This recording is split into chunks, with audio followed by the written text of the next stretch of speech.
My dad texted, "Don't come, the guest list is final."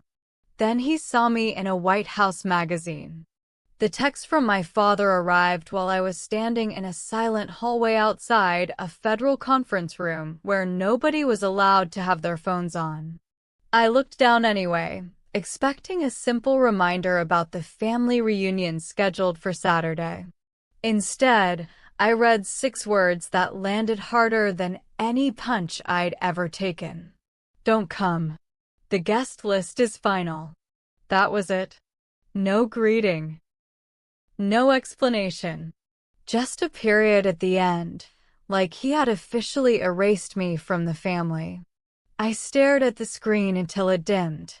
Across the polished floor, one of the security officers called my name, asking if everything was all right.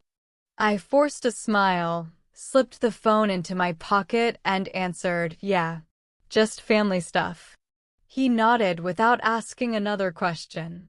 Most people didn't. They saw the tailored suit, the military posture I could never shake, the government credentials clipped discreetly beneath my jacket, and assumed I had my life together. They didn't know that every achievement I'd ever earned somehow made me less welcome back home. My father had spent years telling everyone I was arrogant because I left our small Ohio town after high school. The truth was simpler. I left because there was nothing left for me after Mom died. Dad remarried within a year. My stepbrother Tyler became the son everyone celebrated. I became the reminder of the life he'd buried. When I enlisted in the Army, Dad skipped my graduation because Tyler had a baseball tournament. When I came home after my first deployment, he asked if I could park down the street because the neighbors didn't need to see all that military stuff. Even after years of service, after missions I still couldn't discuss, after receiving medals that sat untouched in a drawer, I kept believing the next holiday would be different. The next birthday. The next Christmas. The next phone call.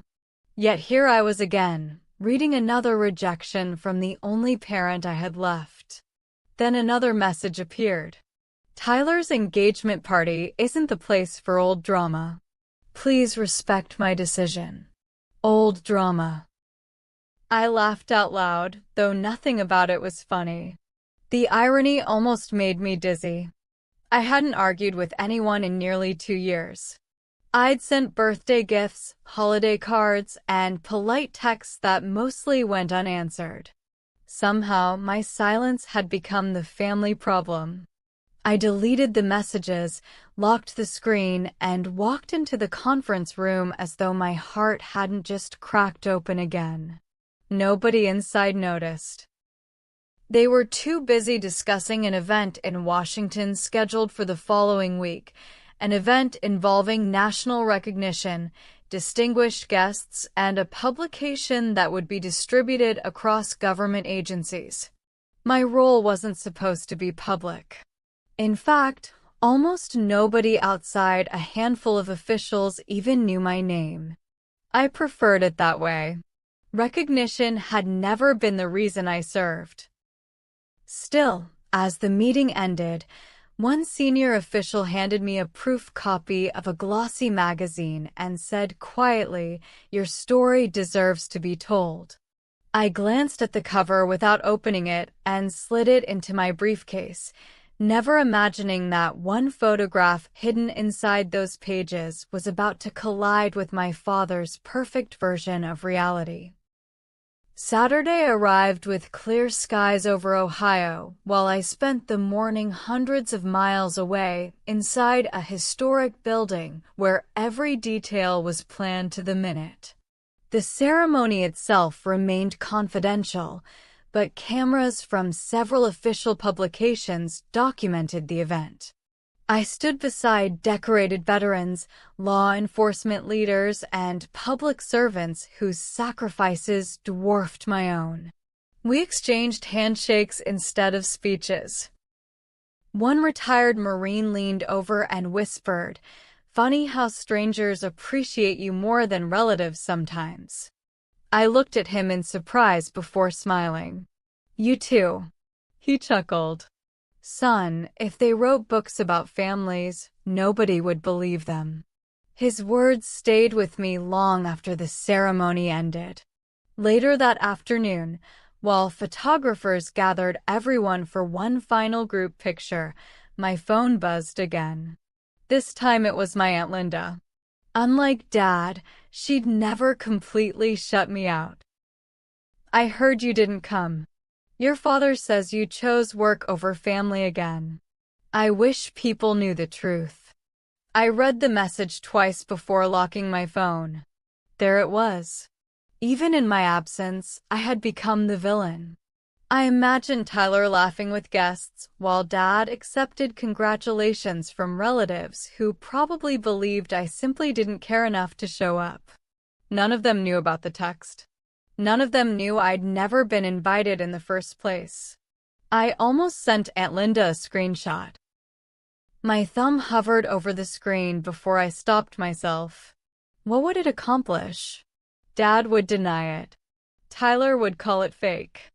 Everyone else would decide the truth lay somewhere in the middle, because that's what families often do when they're uncomfortable. They create balance where none exists. So I stayed silent. That evening, after returning to my hotel, I found the official magazine waiting outside my room with a handwritten note tucked inside. "Congratulations. Your dedication represents the best of this country." Curious, I finally opened it. Halfway through, I froze. There I was.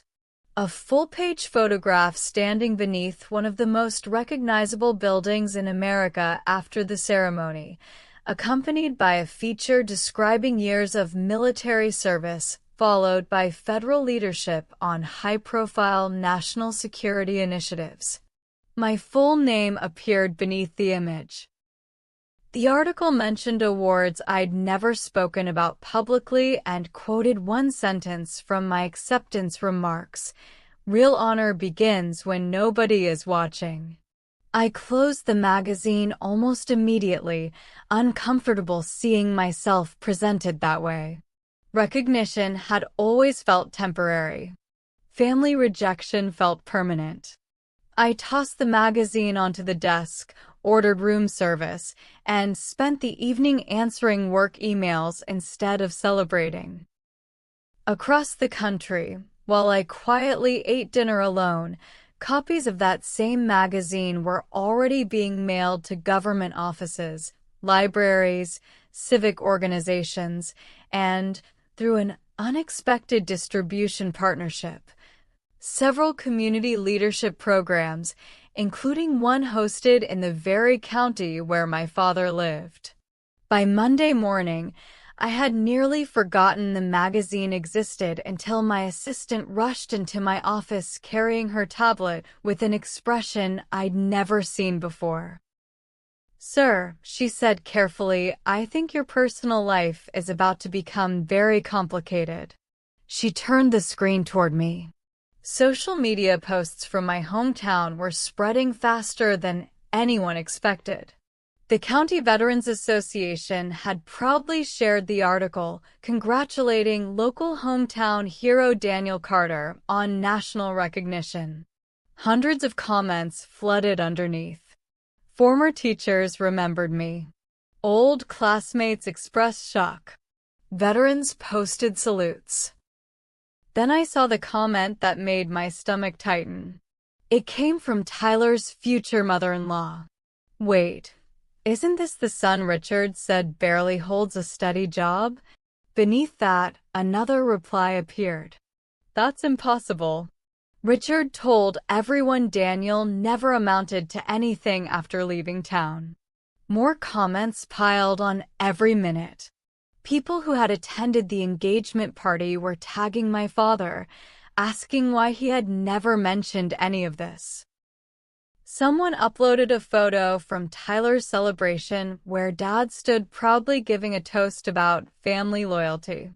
Right beside it, Another user posted the magazine's spread featuring me standing in formal attire outside the White House grounds. The contrast was impossible to ignore. My assistant quietly cleared her throat. "Your phone has been ringing non-stop for the last 20 minutes. As if on cue, it vibrated again. Dad's name flashed across the screen for the first time in almost 8 months. I stared at it until the call stopped. 5 seconds later, another notification appeared. Then another. Finally, a text arrived. "Daniel, we need to talk immediately." Before I could decide whether to answer, a second message appeared from Aunt Linda, and this one made the blood drain from my face. "Don't call your father yet. He's already on his way to Washington. And he's bringing someone you never expected to see again." I didn't answer my father's calls. I didn't reply to his texts. Instead, I stood motionless beside the window of my office overlooking Washington as traffic crawled through the afternoon rain, trying to figure out why a man who hadn't wanted me at his son's engagement party suddenly couldn't live another minute without speaking to me. My assistant knocked softly before stepping inside. "Security just notified us," she said.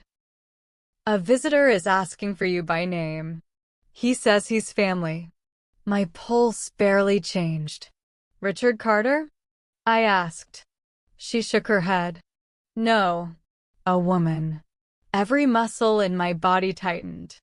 I walked downstairs expecting an aunt or maybe one of my cousins, but the moment the elevator doors opened, I stopped cold.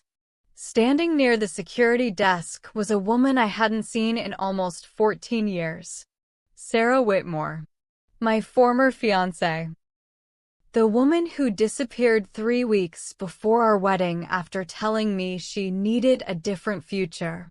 Her hair was shorter now, streaked with silver at the temples, but I recognized her instantly. She looked just as stunned. "Daniel," she whispered, her voice trembling. "I know you probably hate me." I stared at her without answering. Security glanced between us, unsure whether to intervene. Finally, I nodded toward the lobby cafe. 5 minutes. She swallowed hard. "That's all I deserve." As we sat across from each other, she kept twisting the paper sleeve around her coffee. "Your father called me yesterday," she admitted. "He begged me to come with him." I frowned. "Why would he even know where you are?" Tears filled her eyes. "Because he's been talking to me for years." For a second, I honestly thought I'd misheard her. "Years," I repeated. Sarah nodded slowly, unable to meet my eyes. "After you enlisted, your father contacted me. At first it was just occasional calls. Then emails. Then visits whenever he traveled." My jaw tightened. "Why?" She inhaled shakily. "Because he wanted to make sure we never found our way back to each other." My heartbeat pounded in my ears. She reached into her purse and slid a thick envelope across the table. I brought everything. Inside were printed emails, handwritten notes, and screenshots dating back more than a decade. The first one was from my father. "Daniel has changed. Military life has made him unstable. You deserve someone who'll actually be around." Another read, "He's hiding things from you because of his government work. Trust me, you'll never have a normal life with him." My hands trembled as I turned page after page. There were dozens of messages. Hundreds. Every year. Every birthday. Every Christmas. Whenever Sarah had tried to ask about me, my father answered before I ever had the chance. "Why didn't you tell me?" I asked quietly. She wiped away a tear. "Because I believed him." Her voice cracked. "He convinced me you didn't want me anymore, that you'd chosen your career over everyone you loved." I laughed bitterly. That's ironic. He told everyone else I abandoned the family. She nodded. I figured that out after I saw the magazine. She pointed toward the copy folded beside her purse. The man in that article isn't the man Richard described. Not even close. Before I could respond, my phone buzzed again. This time it wasn't my father. It was the director. Conference room B, immediately. When I entered the conference room, several senior officials were already waiting. Their expressions were unusually serious. The director closed the door himself. Daniel, he began, your hometown situation has become highly visible. I sighed. I'm aware. He slid a tablet across the table. National news websites had picked up the story. Headlines questioned why an accomplished federal official and decorated veteran had reportedly been excluded from his own family's celebration. The article wasn't sensational because of me. It was because someone had leaked screenshots of my father's text message, "Don't come. The guest list is final." My stomach dropped. I had never shared it. Who leaked this? I asked. The director looked toward another official. We don't know yet. But that's not the issue. He tapped another headline. A local television station had interviewed guests from Tyler's engagement party. Several admitted my father had spent years telling people I was unemployed, irresponsible, and living off government checks. The irony wasn't lost on anyone in the room. The government I supposedly depended on had actually entrusted me with work I couldn't even discuss publicly. One official leaned forward. We're concerned because your father has announced he's coming to Washington today. He already is, I replied. Then there's something else you need to know. The director hesitated before speaking. Richard Carter has contacted multiple media outlets claiming he deserves credit for your success because he raised you to be disciplined. The room fell silent. I almost smiled, not because it was funny, but because it was so painfully predictable. The same man who erased me from family photos now wanted to stand in front of cameras and rewrite history. Before anyone could say another word, a security officer knocked urgently on the door. Sir, he said to the director, Mr. Carter has arrived. The director looked at me. Do you want us to remove him? I stared at the polished table for several seconds before standing. No. Every eye followed me as I adjusted my jacket. For 20 years I've been walking away from this. I headed toward the door. Today, he gets to explain himself. The officer nodded and opened the hallway doors. My father was already waiting outside, but the expression on his face changed completely when he realized he wasn't walking into a private conversation. He was walking into a room full of people who already knew the truth. The hallway fell silent the moment my father saw me. He looked older than I remembered. His shoulders, once so broad and confident, seemed to sag beneath the weight of a suit that suddenly looked too big for him.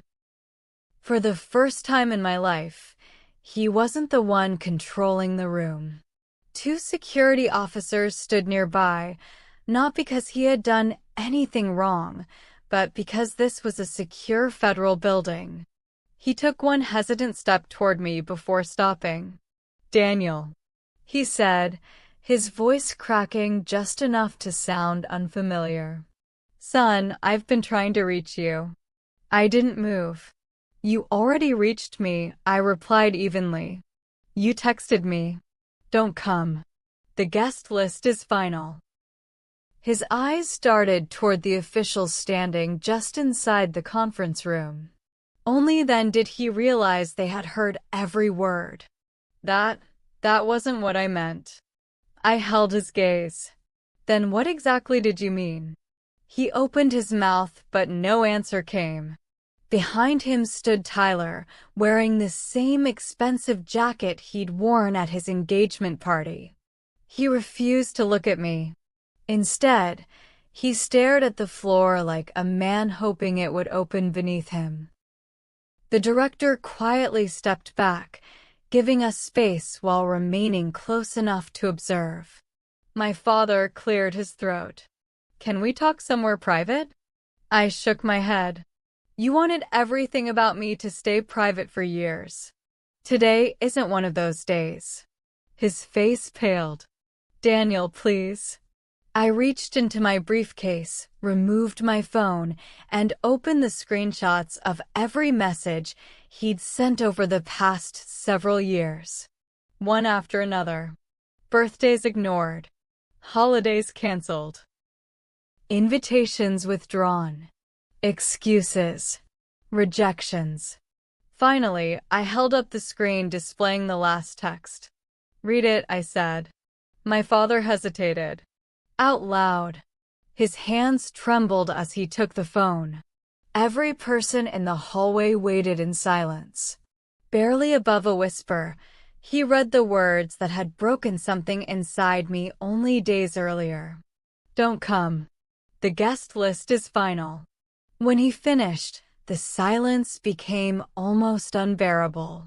Nobody rushed to rescue him. Nobody interrupted. The truth had finally spoken for itself. Tyler suddenly stepped forward. "Dad, stop." My father looked at him in confusion. Tyler's voice shook with guilt. "He's not the only one you lied to." I turned slowly toward my stepbrother. For years, he'd accepted every compliment, every opportunity, every ounce of attention that should have been shared. I had convinced myself he simply didn't care. But the man standing before me looked exhausted. "I didn't know everything," Tyler admitted, staring directly at me for the first time in years. "I knew Dad blamed you for leaving, but I never knew he was sending those messages. I never knew he contacted Sarah. I never knew he told people you were a failure." He swallowed hard. I believed him because he was my father too. My father spun toward him. "Tyler, don't do this here." But Tyler ignored him. "At the engagement party, people kept asking why you weren't there. Dad said you were too embarrassed to show up because your life had fallen apart." Tears filled his eyes. "Then someone handed me that magazine." He reached into his backpack and pulled out the now familiar White House publication, its cover slightly bent from being carried all day. I read every page 3 times. His voice cracked. The brother I spent years looking down on was actually protecting this country while I was busy believing lies. He turned toward me completely. "I owe you an apology I can never repay." Those words hit harder than I expected. For years, I'd imagined confronting Tyler with anger. Instead, all I saw was another person manipulated by the same man who had manipulated everyone else. Before I could answer, another voice echoed through the hallway. "Richard Carter?" A woman in business attire approached carrying a folder. "I'm with the network you contacted this morning." My father immediately straightened his jacket, relief flashing across his face as though cameras might still save him. "Yes, that's me." She didn't smile. Instead, she handed him a document. "We've decided not to proceed with your interview." His confident expression disappeared. "What?" She spoke calmly but firmly. "After reviewing the evidence, our editorial board concluded your statements were materially false. We don't reward manufactured narratives." She glanced toward me respectfully before walking away without another word. My father stood frozen, clutching the rejected interview packet as though it weighed 100 pounds. For the first time, there was no audience willing to applaud his version of events. No relatives eager to believe him. No neighbors repeating his stories. Just facts. Quiet, undeniable facts. He looked at me with tears gathering in his eyes. I was angry after your mother died, he whispered. Every time I looked at you, I saw her.